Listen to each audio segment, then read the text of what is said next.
So a few weeks ago, my tilt and trim went out on my boat, and what I found out had happened, my trolling motor cable got laid upon the front trim switch, and it raised the motor all the way up.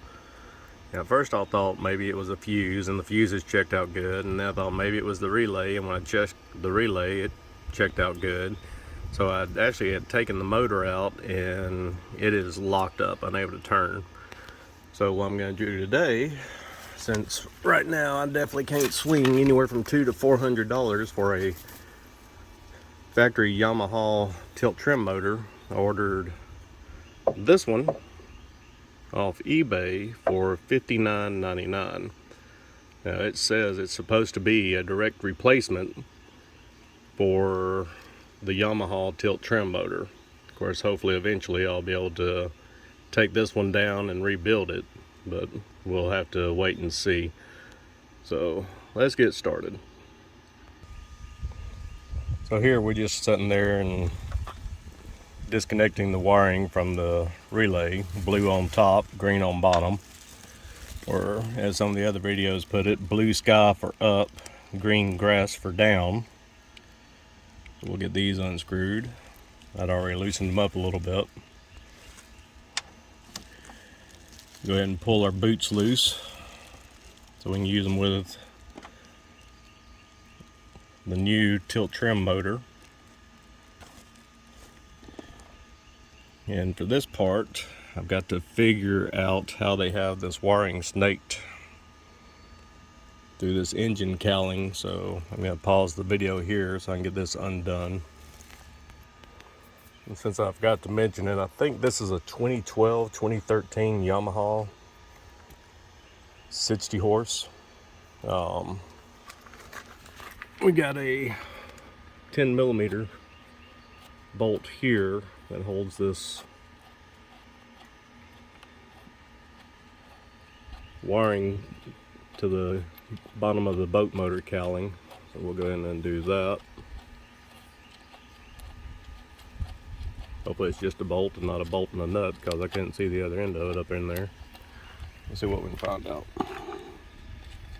Well, there's a nut down in there. Alright. Can't see it from here. I'll reach down in there and get a hold of it real quick. Alright, so we got our little harness loose and a little 10mm bolt with an acorn nut on top.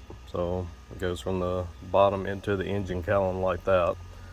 Really wasn't too terribly tight, so that's a good thing. So now that we have this undone, see if we can finish figuring out our wiring here to get it pulled loose. So they've pretty much got everything tucked in here pretty tight. So we'll get back to it. Alright, so for the actual motor itself, there's 3 number 4 Allen bolts. There's one here, and one back behind here. It's really hard to see, but you can get it with like a screwdriver that has the Allen wrench attachments, or just a really long Allen wrench.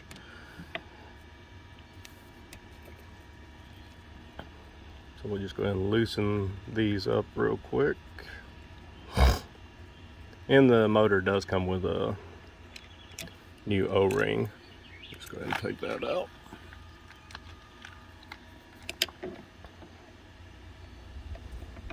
This one's kind of a tight spot to get to, but it can be done.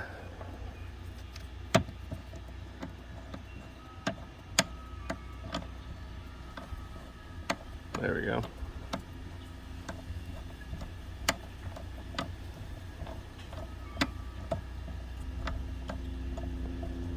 These are not really, they're essentially hand tight, which would make sense since I do believe all this is aluminum, so you definitely don't want to strip any of this out.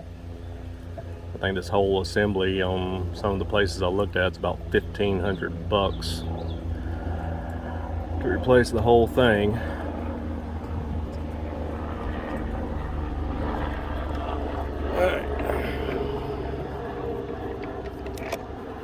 Now I'm going to pause the video to get to the third one. Like I say, it's right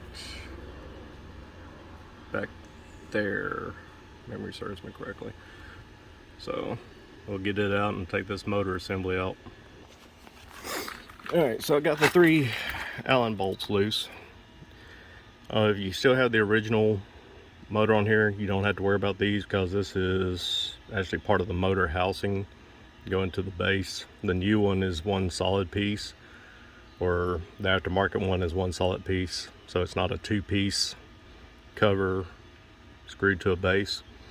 Now this is what's going on. You know, I go to hit my button and it just, you can hear the relay clicking, but the motor is not doing anything.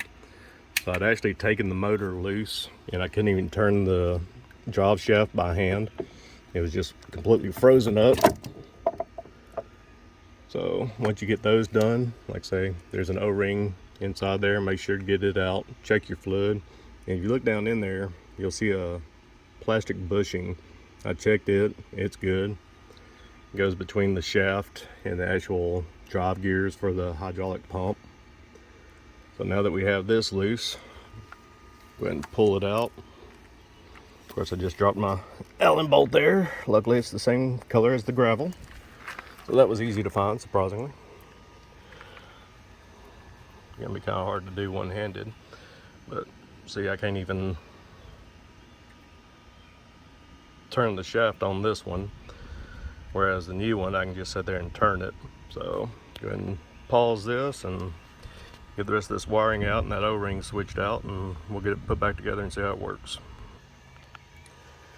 Alright, so we got the aftermarket motor wired up, bolted down. The part that took the longest to me, besides for that one Allen bolt being a pain in the butt, was lining the shaft up with the motor to the plastic or nylon bushing that goes to the gear part. So now that we have it wired up, let's see if that takes care of our problem. Already got everything connected up front, like I say, blue on top, green on bottom, or sky above the grass. Whichever is best for you. And now we'll see what works.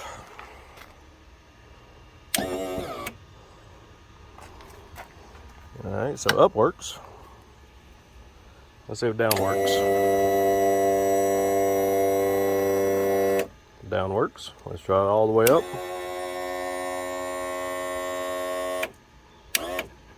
Alright, cool. So, like I say, what had happened was, at first I thought maybe I blew a fuse or if nothing else, the relay had gone out. But it wound up being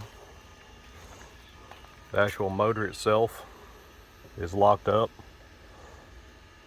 So, can't even turn the shaft, whereas with the aftermarket one, you know, I can grab it and spin it. It moves freely like it's supposed to. So hopefully this helps somebody. If you're wondering if a $60 motor can work in replace of a $300 to $400 or $500 motor, yes. How long will it last? We'll wait and see. So, all right. Well, y'all have a good one. Stay safe. So, went ahead and took the other tilt trim motor apart that I replaced with the aftermarket one. Like I say, this is like a 2012, 2013 Yamaha 60 horse, fuel injected. I thought I might rebuild this motor, and from the looks of it, don't really think that's going to be something I'm capable of doing. It looks like it literally melted everything inside here. I mean, when I was taking it apart, just chunks of little melted plastic was coming out. You know, you would think eventually either the relay would overheat and shut off, or I don't know, maybe the fuse for the tilt trim would have burned out. You know, and it's a factory fuse, so I checked to make sure before the motor would melt. But hey, I'm no engineer, so this is definitely extra crispy. I'm not talking KFC here. So, all right, well, have a good one.